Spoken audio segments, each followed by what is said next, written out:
You never truly realize how vulnerable you are until you watch the little blue GPS arrow on a stranger's dashboard veer completely off the glowing blue path, heading out into the absolute pitch-black darkness of the country, and realizing you have absolutely no way to stop the vehicle. I am a 26-year-old woman, and last November, I took a late-night flight back home to Seattle after a grueling, exhausting week-long business trip in Chicago. Because of brutal weather delays and mechanical issues on the tarmac, my flight didn't touch down until 1:45 a.m. By the time I navigated the maze of the airport and grabbed my heavy luggage from the carousel, it was well past 2 in the morning. The airport was a massive, echoing ghost town. The terminal lights were dimmed to a sickly yellow, the coffee shops were gated shut, and the massive floor-to-ceiling glass windows reflected nothing but the freezing, driving rain violently lashing against the glass outside. I was operating on zero sleep. I just wanted to be in my own bed, locked in my apartment. I pulled up the Uber app and requested a ride to my place, which was about a 35-minute drive from the airport, deep into the sprawling, heavily wooded suburbs. The app paired me with a driver named David, driving a dark gray Toyota Camry. His profile picture was strangely dark and grainy, almost like a photo taken of another photo, but he had a 4.8-star rating and over 500 rides completed. Good enough for me. 10 agonizing minutes later, the dark gray Camry pulled up to the arrivals curb. The rain was coming down in sideways sheets, blindingly heavy, so I sprinted to the car. The driver popped the trunk without getting out to help. I heaved my heavy suitcase into the back, slammed the trunk shut, and slid into the back passenger seat, slamming the door shut to finally escape the biting cold. "Amanda?" the driver asked. He didn't turn around. I couldn't see his face, just the back of a dark baseball cap. His voice was incredibly deep, gravelly, and completely devoid of any friendly customer service inflection.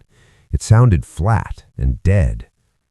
"Yes," I said, buckling my seatbelt and shivering, my teeth chattering slightly. "Thank you so much for coming out in this weather. It's miserable out there." He didn't reply. He didn't even acknowledge that I had spoken. He just put the car in drive and pulled aggressively away from the curb, merging into the empty airport exit lanes. The interior of the car smelled strongly of cheap, overpowering vanilla air freshener, masking something stale and metallic. I leaned my head against the cold glass of the window, watching the amber streetlights of the airport blur past. I pulled out my phone to text my roommate that I was finally on my way. My stomach dropped. My battery was sitting at a terrifying 8%. I hadn't had a chance to charge it on the plane, assuming I'd just plug it in when I got home. I turned the screen brightness to the absolute minimum, closed out all my background apps, and shut my eyes, intending to just rest for the half-hour drive. For the first 15 minutes, everything was completely normal. We merged onto the I-5, the rhythmic, hypnotic trum of the tires on the wet asphalt acting like a lullaby. The only light inside the car was the harsh, unnatural glow of the GPS mounted on his dashboard, casting long, eerie shadows across the roof of the Camry. Then I felt the car decelerate sharply. The sudden shift in momentum threw me slightly forward against my seatbelt. I opened my eyes. We were taking an exit. I sat up, frowning, wiping a circle of condensation off my window to look at the green highway signs. It was an exit I didn't recognize, miles before my usual turnoff. "Excuse me, David?" I said, my voice cutting through the heavy, oppressive silence of the car. "This is the wrong exit. My apartment is still another 10 miles down the highway. This is the wrong exit." He didn't look back at me. He didn't adjust his posture. He kept his eyes locked perfectly straight ahead on the dark, rain-slicked road as we rolled to a stop at the bottom of the off-ramp. "Highway is closed up ahead," he said, his voice remaining a low, flat monotone. "Construction. Rerouting." I leaned forward as far as my seatbelt allowed, squinting to look at the GPS screen glowing on his dashboard. It was too far to read the tiny street names, but I could clearly see the thick blue line. It wasn't spinning. It wasn't calculating a detour path back to the highway. The line was pointing straight out into an entirely unmapped gray area on the screen. He had manually entered a different destination. A cold, sharp prickle of unease washed the back of my neck, raising the hairs on my arms. I lived in this city. I drove this route every day. I knew the construction schedules. There was no scheduled closure on the I-5 that night, and we hadn't passed any orange warning signs.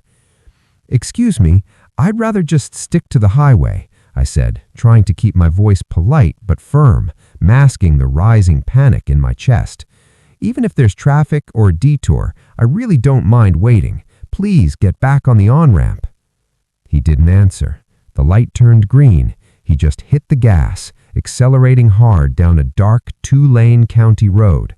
The comforting amber streetlights of the highway instantly vanished, replaced by dense, towering black pine trees pressing in on either side of the car. My heart rate instantly skyrocketed. The primal, suffocating fear of being trapped in a moving metal box with a predator completely took over my rational brain. I pulled out my phone. 4%. My hands were shaking so violently I could barely type my passcode. I opened the Uber app. The safety features had been updated recently, and there was a blue Share My Trip button. I quickly tapped it and sent the tracking link to my roommate, Sarah. But I knew it was futile. It was 2:30 a.m. She was a heavy sleeper. Her phone was probably on Do Not Disturb.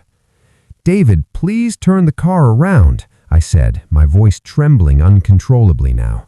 "This isn't the way to my house. You are going the wrong way. Pull over right now." Again, absolute horrifying silence. He didn't even look in the rearview mirror. Instead, he reached out and slowly turned the volume dial on the radio up. A low, droning, atonal classical music station filled the car, the cellos and violins whining loudly, completely drowning out my voice. I grabbed the plastic door handle and pulled it. It didn't budge. The handle pulled all the way back, but the latch didn't disengage. A wave of pure, unfiltered, freezing panic hit my chest like a physical blow. The child locks were engaged. The door could only be opened from the outside. I was a prisoner in the back seat. "Let me out!" I screamed over the blaring music, violently shaking the plastic handle, throwing my shoulder against the heavy door. "Pull the car over right now, or I'm calling the police. I mean it." He ignored me completely, his hands resting casually at 10 and 2 on the steering wheel. The car continued to speed down the pitch-black, winding road, the headlights illuminating nothing but endless sheets of rain and dark trees. We were miles away from any houses, gas stations, or streetlights. I looked at my phone screen. 2% battery, no service. It said searching at the top. The thick canopy of the ancient pine trees, the mountainous terrain, and the heavy electrical storm had completely killed my cellular signal. I couldn't even dial 911. Then the car began to slow down. We turned abruptly off the paved county road onto a deeply rutted, unpaved gravel logging trail.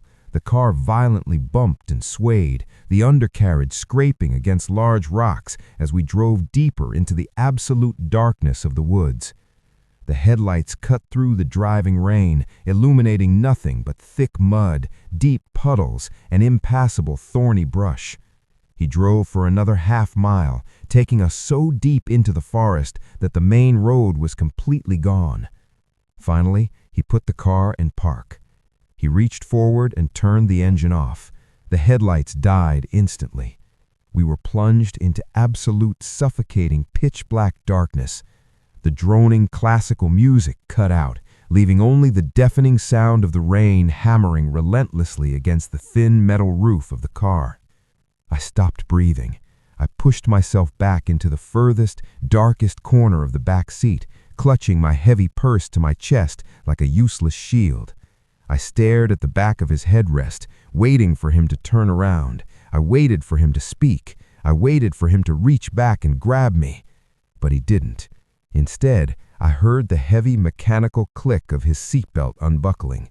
His driver's side door creaked open, letting in a freezing blast of rain and the smell of wet earth, and he stepped out into the thick mud.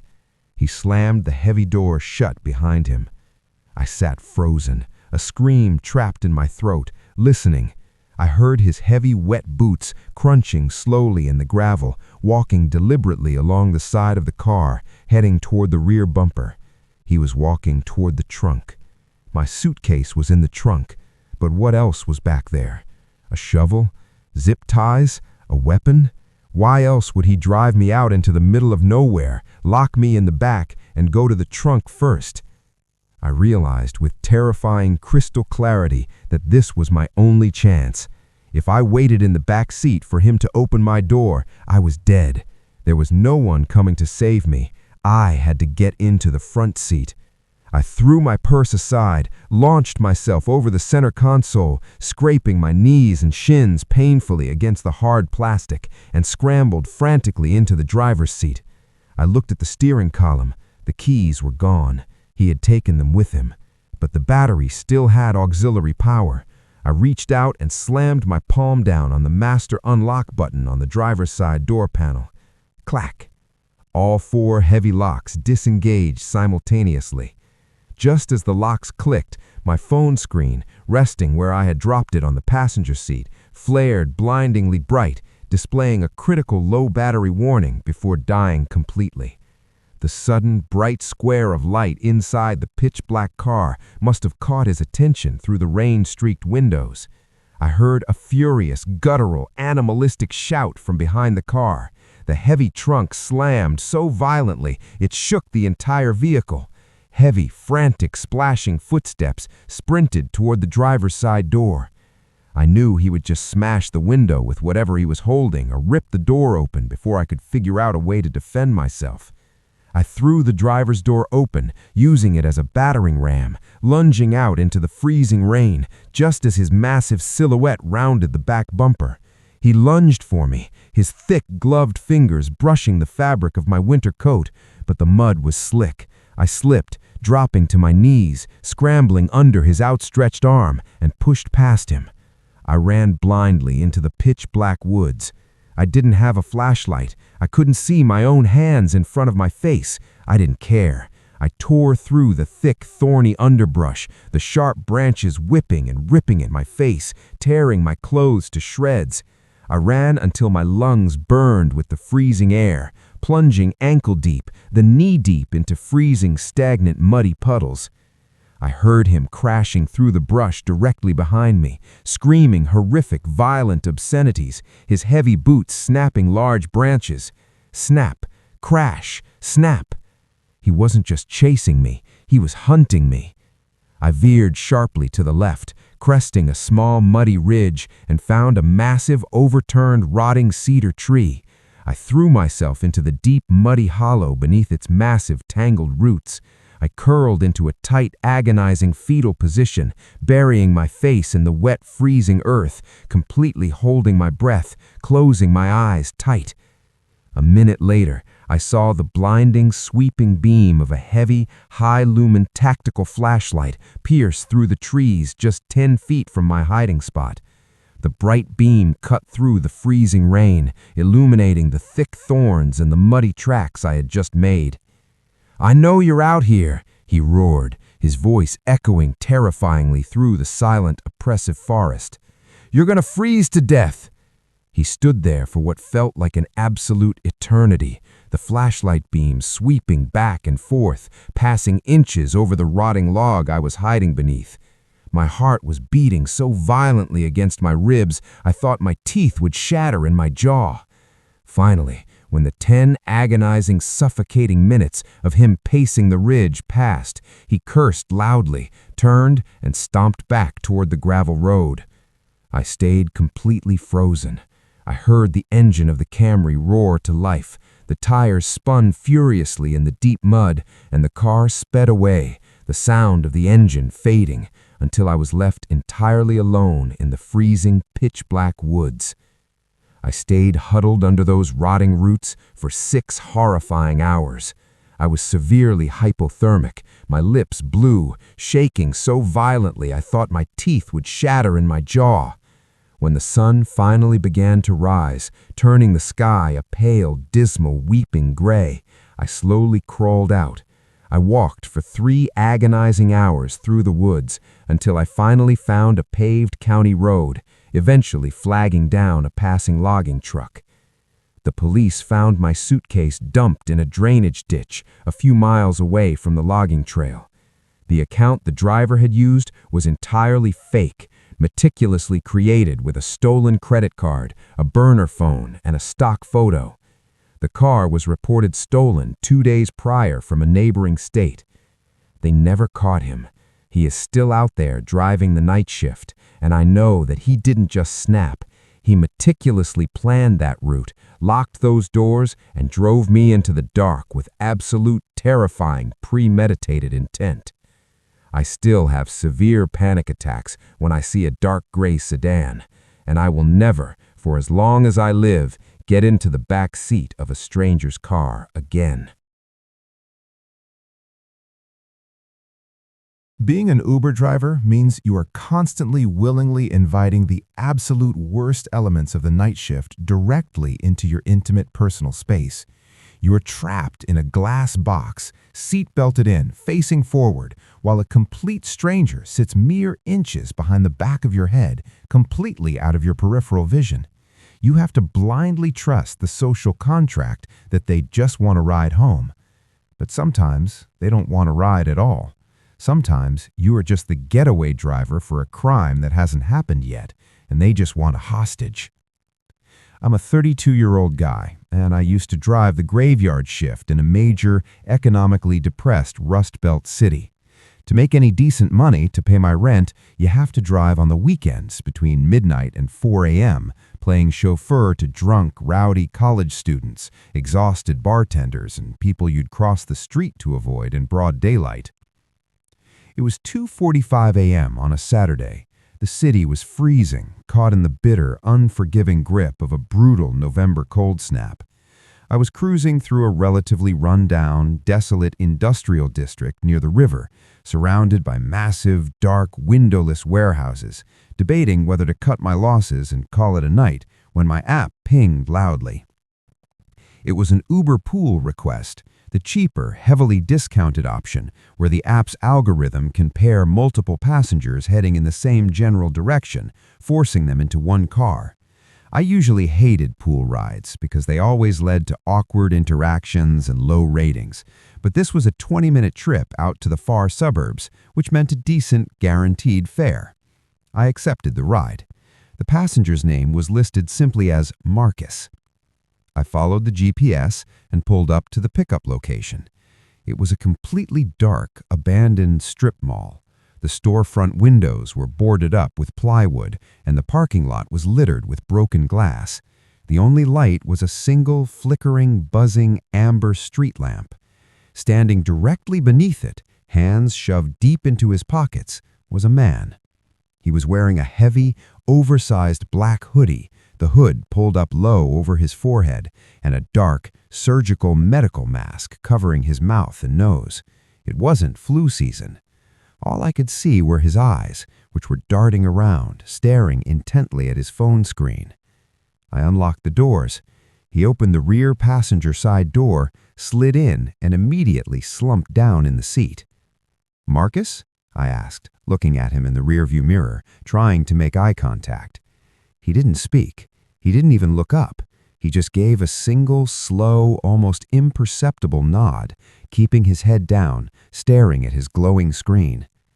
"All right, heading out to the West End," I said, putting the car in drive, desperate to break the eerie silence. As soon as we pulled out of the abandoned lot onto the main arterial road, the app pinged again. It had found a second rider to add to the pool. The pickup was only 3 blocks away, on the edge of the downtown district. "Looks like we're picking someone else up," I announced, keeping my tone light and professional, though my stomach tightened. Again, absolute silence from the back seat. I glanced in the mirror.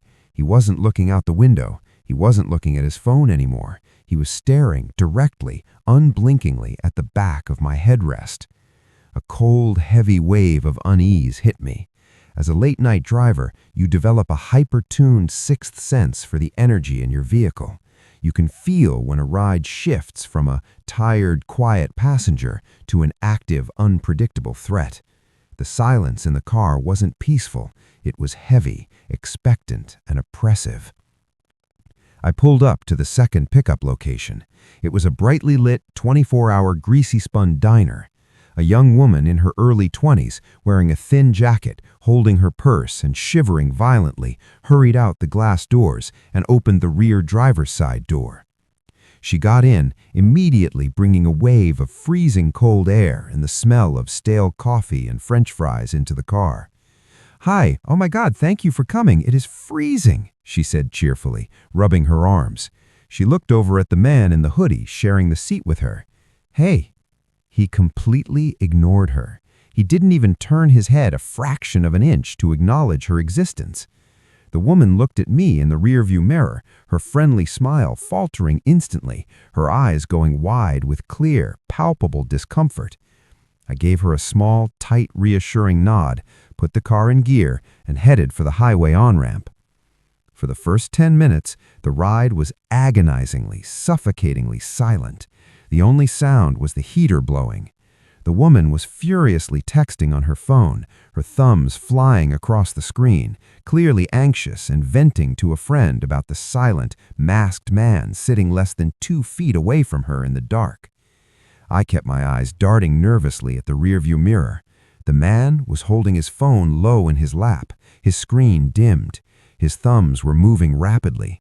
He was texting someone too.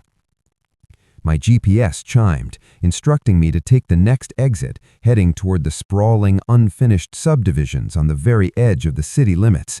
This specific area was notorious for city drivers, a massive housing project that had gone bankrupt halfway through construction a decade ago, leaving dozens of half-built, skeletal wooden houses rotting in overgrown, unlit fields. It was a dumping ground. "Excuse me," the woman said from the back seat, her voice trembling slightly, breaking the silence. "My stop is supposed to be first. I live back near the highway in the apartment complex." I frowned, looking at the glowing app on my dash.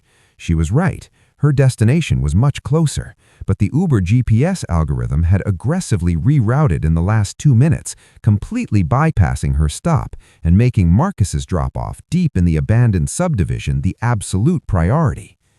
"Turn around," the voice came from the masked man. It was low, guttural, completely devoid of warmth and incredibly demanding. It didn't sound like a request. I looked in the mirror, my pulse quickening. "I can't turn around, man. The app says your stop is a mile up ahead. I have to follow the route." "I said, turn around. Pull into that alley right there," he commanded, pointing a black-gloved finger toward a pitch-black, narrow, unpaved access road between 2 massive, abandoned, windowless brick warehouses. Every single alarm bell, every survival instinct in my head started screaming. You never, ever, under any circumstances, pull a vehicle into a dark alley at night. That is the first rule of driving in the city. "No," I said firmly, locking my hands tightly on the steering wheel, my knuckles turning white. "Do it," he snapped, his voice suddenly rising in volume, laced with sudden violent aggression. He unbuckled his seatbelt and leaned forward, his heavy chest pressing hard against the back of my seat, his breath hot on my neck. The woman in the back let out a terrified, high-pitched gasp. "Please, just let me out here, please!" She panicked, frantically pulling the door handle. "Keep the doors locked," the man ordered me, his voice a lethal whisper. His right hand slipped smoothly into the deep, sagging front pocket of his black hoodie. I didn't think. I didn't try to reason with him. I acted purely on raw survival instinct. I slammed my foot as hard as I physically could on the brake pedal. The car violently lurched forward, the anti-lock brakes stuttering loudly, tires skidding on the freezing asphalt, coming to a violent whiplash-inducing halt right in the middle of the dark, empty industrial road. "Get out!" I yelled at him, turning my body completely around in my seat, adrenaline flooding my veins. "Both of you, get out of my car right now! The ride is over! Trip canceled!" The man didn't stumble. He didn't move to open the door. He just stared at me, his eyes wide, bloodshot, and completely unhinged above the rim of his medical mask. "Drive the car," he whispered, slowly pulling a heavy, dark metallic object halfway out of his hoodie. Pocket. I couldn't see the fine details in the dark, but the heavy, blocky shape was unmistakable. It was a semi-automatic handgun. My blood ran completely icy cold. The air in my lungs vanished. I was staring down the barrel of a carjacking, an abduction, or much, much worse. Before I could even process the weapon, sudden movement outside the car caught my eye. Stepping out from the pitch-black darkness of the exact alley he had just ordered me to pull into were 3 men. They were dressed entirely in black, wearing ski masks, holding heavy metal pipes and aluminum baseball bats. They saw my stopped car and began jogging silently, purposefully, directly toward my front bumper. It was an orchestrated trap, a setup. The app hadn't rerouted naturally due to a glitch. He had a hacked passenger app. He had manipulated the destination mid-ride, dragging us out to this isolated kill zone, texting his crew our exact location and ETA. "Drive into the alley," the man in the back seat repeated, raising the weapon completely out of his pocket, pointing it directly at the back of my seat. The young woman in the back was screaming hysterically now, sobbing, hyperventilating, trying desperately to unlock her door and climb out the window, but the master locks were still engaged. I looked at the 3 armed men rapidly approaching the front of my car, raising their bats. I looked at the gun pointed at me in the rearview mirror. I didn't argue. I threw the car into drive, slammed my foot on the gas pedal to the floorboards, and cranked the steering wheel as hard as I could to the left, aiming the vehicle away from the alley. The tires shrieked violently on the cold asphalt, the heavy steel of my front bumper clipping the leg of one of the men outside with a sickening thud, sending him tumbling violently into the frozen ditch. The sudden, violent, horizontal momentum of the swerve threw the masked man in the back seat completely off balance. He slammed hard against the passenger window. He dropped the gun. The heavy metal clattered loudly against the plastic floorboards beneath the passenger seat. I didn't stop to look. I accelerated, hitting 60 miles an hour down the dark, narrow residential street, blowing through stop signs, taking blind corners, desperately trying to put distance between us and the crew in the alley.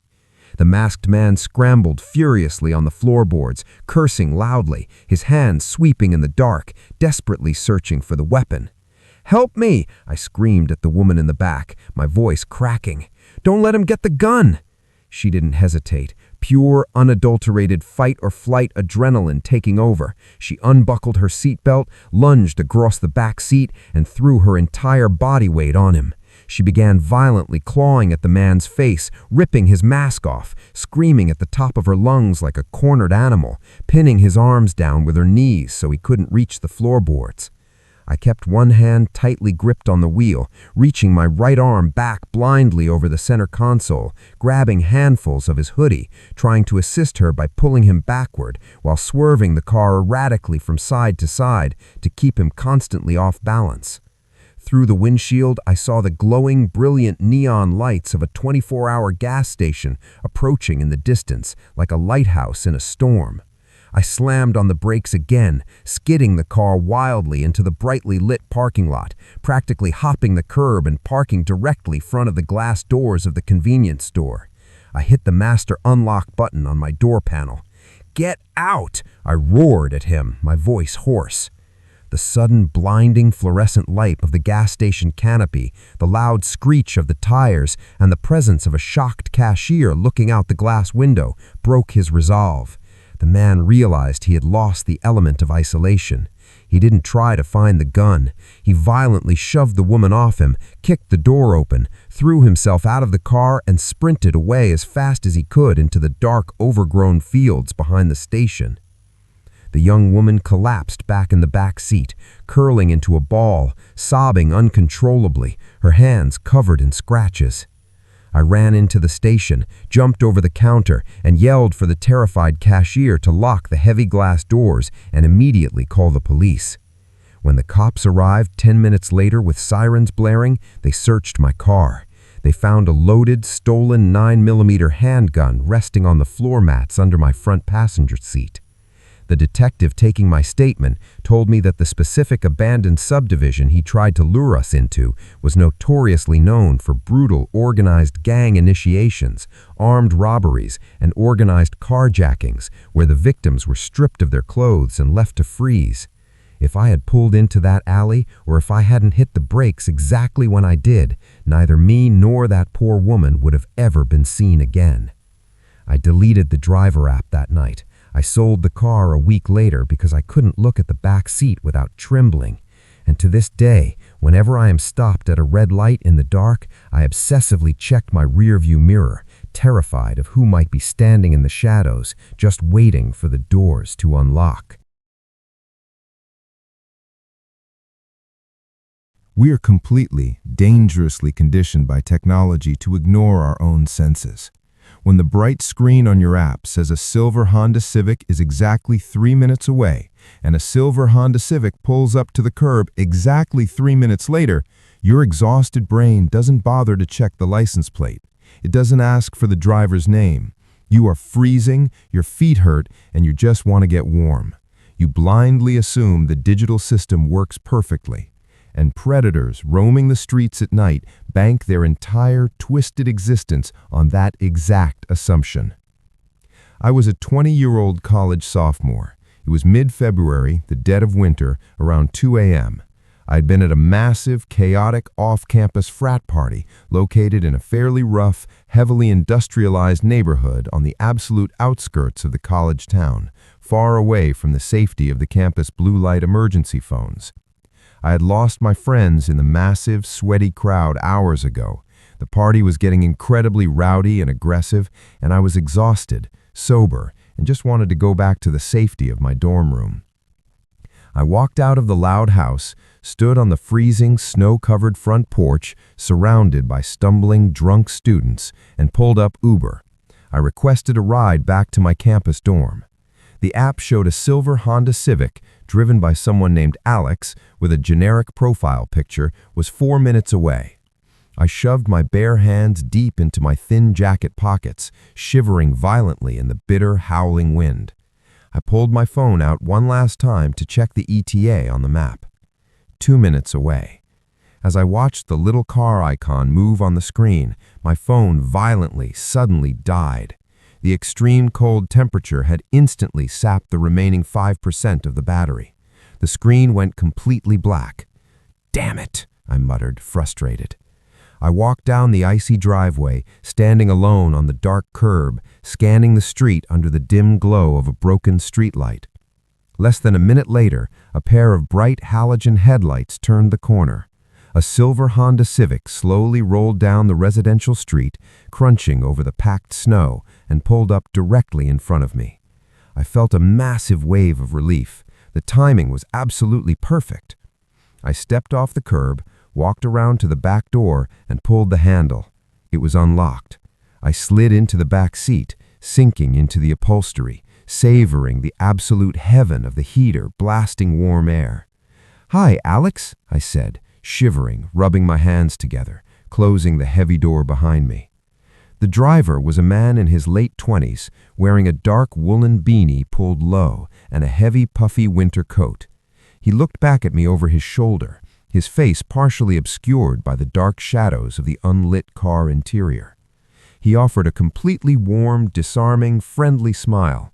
"Hey there, freezing out tonight, huh? You look half frozen." "It's brutal," I agreed, buckling my seatbelt, completely put at ease by his tone. "My phone just died literally as you pulled up to the curb. Perfect timing, honestly." "Lucky you," he chuckled softly. a perfectly normal sound. He put the car in drive and pulled smoothly away from the curb. "Heading back to campus?" "Yep, North Dorms, please," I replied, leaning my head back against the headrest and closing my eyes, completely letting my guard down. I was warm, I was safe, I was going home. For the first 5 minutes, the ride was totally, utterly normal. The heater was blasting and low ambient pop music was playing softly on the radio. I was so physically exhausted I was practically drifting off to sleep right there in the back seat. "So what are you studying?" I replied lazily, keeping my eyes closed. "Nursing," I answered lazily, keeping my eyes closed. "That's great. Noble profession. Long hours, though. Do you live alone on campus or do you have roommates?" The question was slightly personal, a little too specific for standard driver small talk, but people make weird conversation all the time. "I have a roommate," I lied instinctively.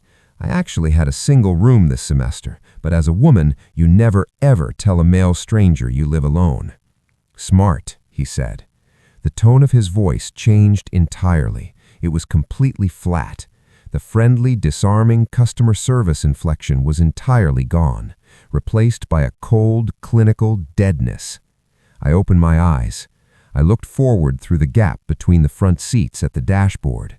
Uber drivers always, without exception, have their phones mounted on the dash, the air vent, or the windshield, glowing brightly with the GPS route, the passenger's name, and the app interface. His dashboard was completely, utterly empty. There was no phone mount. There was no glowing blue line. There was no charging cable. There was just the digital clock on the radio, glowing red, mocking me. I sat up slightly, my heart giving a small, anxious flutter, my stomach dropping. "Hey, did your phone die too? How do you know the route back to North Dorms?" He didn't look in the rearview mirror. He just stared straight ahead at the dark road, both hands gripping the wheel tightly. I know the area. I don't need the GPS. A wave of primal, freezing terror began to wash over me, completely erasing the warmth of the heater. I looked out the window. We weren't heading toward the brightly lit campus. The cityscape was gone. We were on a multi-lane, desolate state highway, heading away from the city entirely, driving rapidly toward the dark, sprawling, uninhabited marshlands that bordered the edge of the county. This is the wrong way," I said, my voice trembling, unable to hide the panic. "The campus is back east. You passed the exit. You need to turn around right now."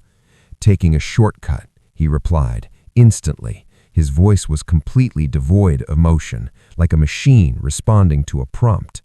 My phone was dead in my pocket. I had absolutely no way to call for help. I had no way to track where we were.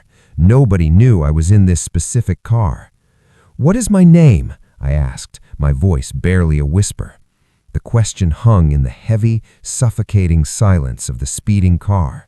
The driver didn't answer. He didn't try to guess. He didn't say a word.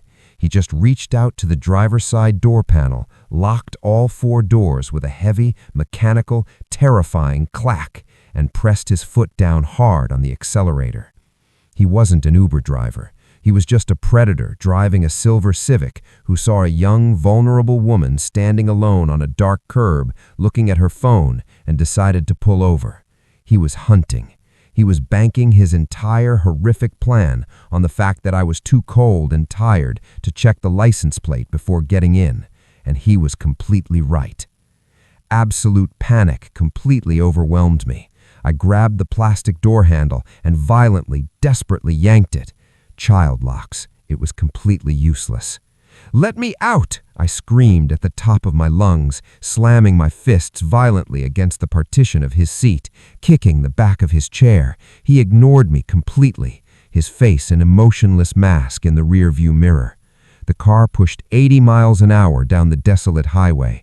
We were miles away from exits, any gas stations, any lights. The landscape outside the window was a pitch-black, terrifying void of deep, freezing marshes, stagnant water, and thick, oppressive pine trees. I realized with terrifying, crystal-clear clarity that if I didn't get out of this moving car before he took a dirt exit into those dark woods, I was never going to be seen again. I couldn't overpower him. I had to trick him. I had to force him to stop the car on the highway where there was still a chance of another car passing. I grabbed my stomach, leaned my entire upper body over the center console, directly next to his ear, and began to forcefully, violently gag. "I'm going to throw up," I choked out, making my voice sound as wet, sick, and genuinely distressed as possible. "I drank too much jungle juice at the party. I'm going to throw up all over your car. Pull over." I gagged louder, forcing saliva into my mouth, pressing my face against the pristine, clean upholstery of his back seat, making violent, visceral, retching noises, acting like I was actively vomiting. It worked. The immaculate, spotless interior of his car was his only psychological blind spot. "Hey, stop! Don't you dare throw up in here!" he yelled, his calm, predatory facade completely shattering into furious panic. He slammed his foot hard on the brake pedal, swerving the car violently onto the gravel shoulder of the dark highway. The anti-lock brakes engaged, the tires skidded wildly, kicking up a massive cloud of rocks and dust before the car lurched to a sudden, violent halt. "Get out! Puke outside!" he roared, hitting the master unlock button on his door panel. I didn't hesitate for a microsecond. I threw the back door open and lunged out into the freezing night air, tumbling onto the gravel, completely abandoning my purse, my ID, and my dead phone in the back seat. I didn't stop on the shoulder to catch my breath. I didn't run down the paved highway where he could easily run me down. I sprinted directly over the metal guardrail and threw myself down the embankment into the pitch-black freezing marshland bordering the road. The stagnant water was immediately knee-deep, freezing cold and thick with foul-smelling mud that sucked at my boots like wet concrete. I tripped over submerged, rotting roots, tearing my hands on sharp, thorny vines, plunging deeper and deeper into the dark, tangled woods, desperate to put trees between myself and the road. I heard his car door slam shut loudly above me. "Get back here, you bitch!" he screamed into the night. I stopped moving and looked back through the dense tree cover. He was standing on the gravel shoulder of the highway, illuminated ominously by the red glow of his taillights. He reached into his open trunk, pulled out a heavy, foot-long Maglite flashlight, and pointed the blinding, powerful beam directly down into the woods. He stepped over the metal guardrail and started wading down the embankment into the marsh after me. I scrambled furiously on my hands and knees, moving as quietly as possible, hiding my body behind the massive, rotting trunk of a fallen oak tree, submerged waist-deep in the freezing, stagnant water. I held my breath, burying my face in the foul-smelling mud so my pale skin wouldn't reflect his flashlight beam in the dark. I listened in absolute terror as his heavy boots sloshed loudly through the water, snapping thick branches. He was incredibly close. The bright beam of his flashlight swept through the trees, cutting through the fog, passing just inches above my head. "I can see you," he whispered. His voice was no longer furious yelling. It had shifted into a soft, sing-song, deeply psychotic whisper that echoed terrifyingly over the dark, still water. "I can see your jacket. You can't hide in the mud forever. Come out now and it won't hurt as bad." It was bluffing. I knew he was bluffing. He couldn't see me, but he was using psychological warfare, waiting for me to panic, cry out, or run. I stayed completely frozen in that freezing water, biting my own arm hard enough to keep my teeth loudly chattering from the hypothermia setting in.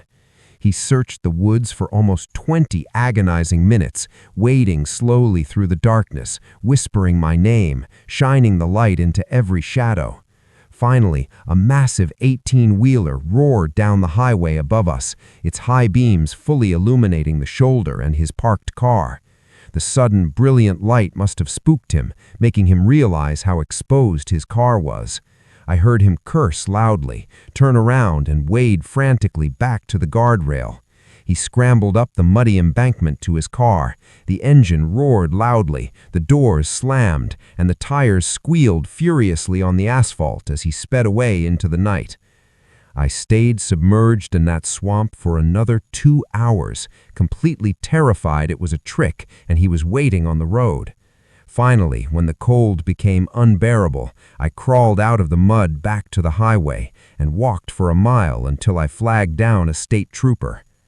When the police heavily searched the marsh area the next morning, they didn't find the man, but they found something that makes my blood run completely cold to this day. Stuck in the deep mud near the guardrail, exactly where he had stepped over to chase me, he had dropped something from his pocket. They found a heavy industrial roll of silver duct tape and a massive thick plastic zip tie. He hadn't brought a flashlight into the woods just to find me. He had brought a hunting kit. He intended to bind me right there in the dark. The police never caught him. They had no license plate, no phone records, and no real description other than a silver Civic. But they did check with Uber. The real driver, the actual Alex, had waited at the frat house for 5 minutes, tried to call my dead phone, and officially canceled the ride when I didn't show up. I am alive today purely because I had the presence of mind to fake being sick to protect his upholstery. Always, always, always check the license plate, because the monster waiting in the dark doesn't need to break your windows or kick down your front door if you willingly, blindly open the car door and get inside for him.